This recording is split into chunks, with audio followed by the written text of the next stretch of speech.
Hello, everybody. Today, we are going to talk about 7 realities about buying a house in the Metro DC area. These are things you need to know if you're in it to win it right now. All right, as soon as the federal layoffs began, everybody said it was going to kill our real estate market and economy here in Washington, DC.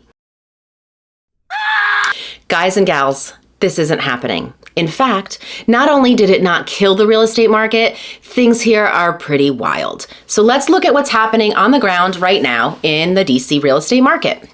All right, everyone, I'm Melissa Tersis, DC Real Estate Mama. This is my channel. You can subscribe at the little button in the corner. I never know which side the button's gonna come up on, and that will tell you when I've got new videos. When I am putting together my videos, I don't use AI. What I do is I either go off of my experience and what's happening and the questions that clients are asking me, and then I take that information and make that into a video, or I think, what would I wanna know if I was moving here, if I had to go to a new city? So that's where you are. That's where I get my stuffs. So Slowdown. What Slowdown? It is still very competitive for real estate in the DC metro area. And I am not just saying this. We have too many people in Metro DC and not enough houses. What we also have here is not just one giant real estate market, but a ton of micro markets. So what's happening in one area may not be what's happening in the adjacent areas. All right, does this mean that you can't get a house? Not at all. I have clients getting houses as we speak.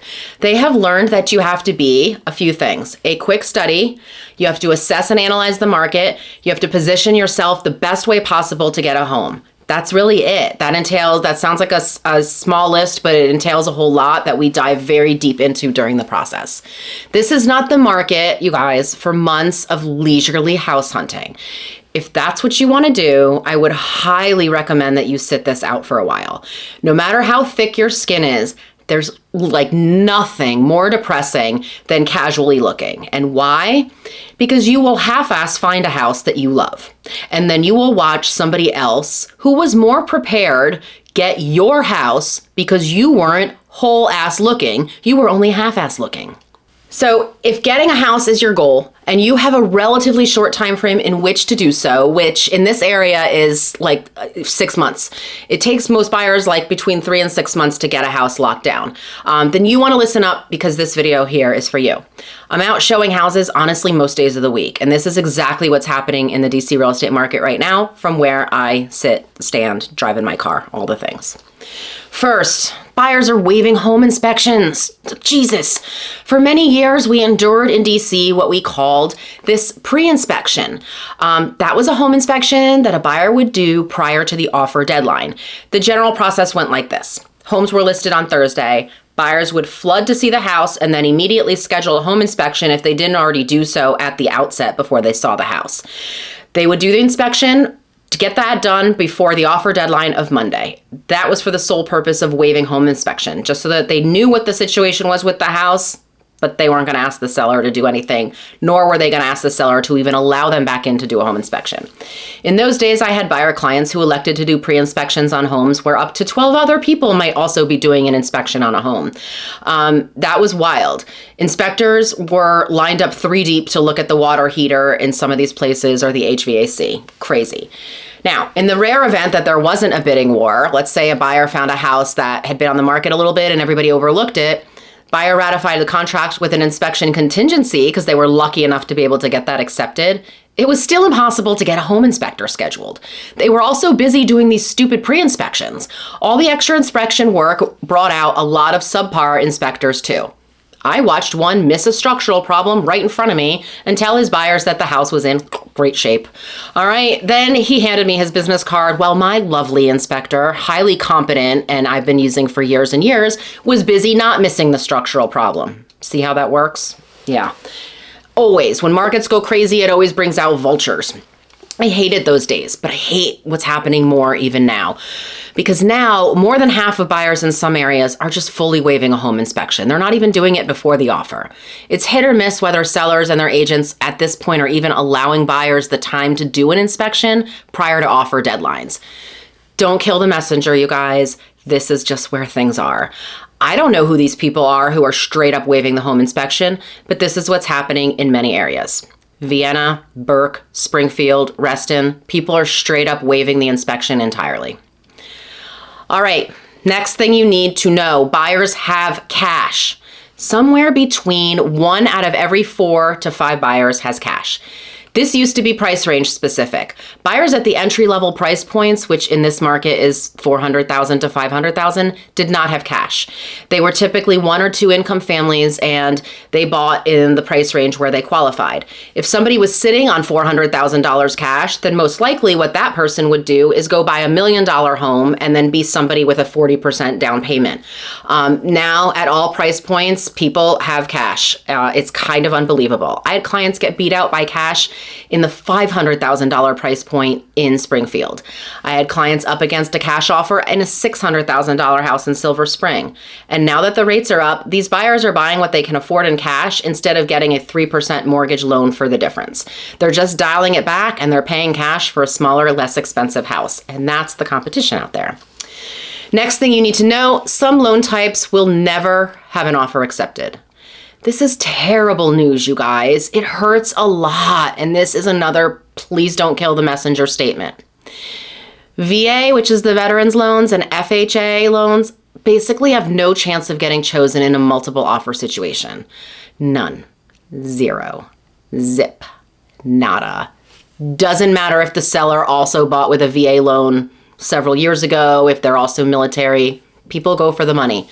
So why is this? Because these loans have built-in contingencies that just cannot be waived. The appraisal contingency, for example, runs for the life of the contract. So sellers all have, when they get a contract, this universal goal of signing the offer with the highest price and the least amount of contingencies. Absent that, they at least want to be able to say, all right, what are the contingencies that we're trying to get checked off here? And when can we check those off? So as they get closer to the closing date, basically it gets more and more of a sure thing for the seller, like, yes, this is actually going to close. This is going to be great. The problem that the sellers view with the appraisal for FHA and VA is twofold. First, if the property doesn't appraise, the buyer can always walk away at any time. That is their right, and they can't waive that right by way of the contract. And they can walk away up to the closing date. So the seller can't ever check that contingency off. Second, the appraisal can come in with a list of repairs that the seller contractually has to do and pay for. I had buyer clients lose out on their dream home because they had a VA loan. Once I explained the realities of this market to their loan officer, he crafted a better strategy to change everything. They ended up shifting to a conventional loan and they began doing pre-inspections. It put them on a level playing field finally with most of the other buyers out there. Unfortunately, they had to lose their dream home to figure out what they needed to do to compete here. The only thing that could beat them out at this point would be a higher priced cash offer because they are very astute and they got on board. Next up, reality is that ugly houses will get multiple offers. So this is not the time or the market for nitpicking houses. This may be an option where you live now, but in the DC area, people buy ugly houses that have all kinds of issues. Neon paint, nasty wallpaper, dirty wall-to-wall carpeting that's probably covering beautiful floors that are wood, real wood. It's like everybody's standard for acceptable living conditions has dropped to like college dorm levels here, and nobody actually finds anything wrong with this. I don't know. Anyway, my favorite is when one of my clients that's buying in the $1.5 to $2 million range walks in, walks through the house, and then stands there and says, well, I don't hate it. And I always say, yes, that's exactly what I want to hear you say before you drop almost $2 million on a house. I don't. I want them to love it, you guys, but you might not love it right now. But you need to look past that. You need to see if there's a way you can maybe make it so that you love it, especially in competitive areas, competitive school districts, and competitive price points, which in this market, honestly, is everything up to $1.75 million. It's crazy. The next reality is that the off-market market is a golden opportunity right now. So real estate rules used to strictly forbid us from marketing any private exclusive properties to anybody outside our brokerage. This always seemed incredibly stupid that we couldn't market our listings the way we wanted, provided that the seller was on board. Thanks to the infamous NAR lawsuit and that commission debacle, this all changed.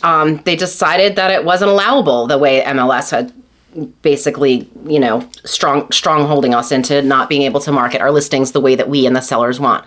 So now the off-market or private exclusive outlets are hopping, you guys. And for some buyers, this is the only way they can actually secure a home. Just because something lands at your feet, though, doesn't mean you don't have to try. So the seller may just be in a position where they would prefer not to get the home ready to sell. Maybe they don't want to have to paint. They don't want to have to deal with people tracking through their house. So accepting an early offer might work for them. If you get this opportunity, please cherish it for the opportunity it is and don't screw it up. You must put your best foot forward. There's really no, as people say, do I get a second bite at the apple? You might not. And you should assume that you're not going to.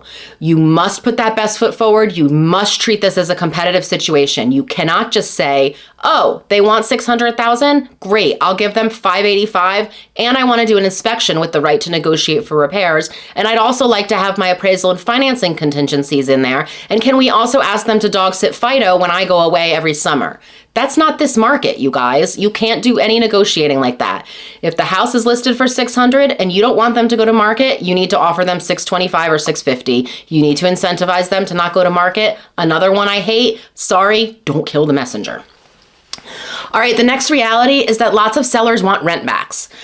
This is also called a post-settlement occupancy here, which is what you'll see on the addendum. But sellers who are listing their homes likely need to buy a new home. They want to close on their house that they live in now. They want to get the money in the bank. Then they want to close on the new house. Then they want to paint or make repairs before they move in. There are a lot of requests right now for rent backs in properties that we see listed right now. If this isn't inconvenient for you and it's something you can make work on your end, this is actually a really good opportunity. So when you close on your home, some people don't know this, but you won't make your first mortgage payment on the first of the following month. You have a grace period, and then the next month, the first mortgage payment starts. So let's do an example. Are you closing on April 15th? Your first mortgage payment is due June 1. That's going to be for the time period of May, but that's when it's due. This means you usually have a period of somewhere around 6 weeks with no mortgage payment, depending on when during the month you close. You can offer a rent back for free to sweeten the offer. This is a nice gesture, and it doesn't really cost you a lot. You're out a little bit of money that you could have gotten in a perfect world or another world where the seller didn't have a house that 10 people want. But you're not going to be out of pocket any extra money because you're not going to make your first mortgage payment till June 15th. And if they move out before then, which typically they want like a 30-day rent back, then you get to move in and you're not, you won't get that month of no payment, but you will at least be able to get the house. So is that worth an extra few $1,000s of a mortgage payment? Probably. All right. The next one is you snooze, you lose. Sad but true. There will be a couple houses that just don't get offers the first weekend.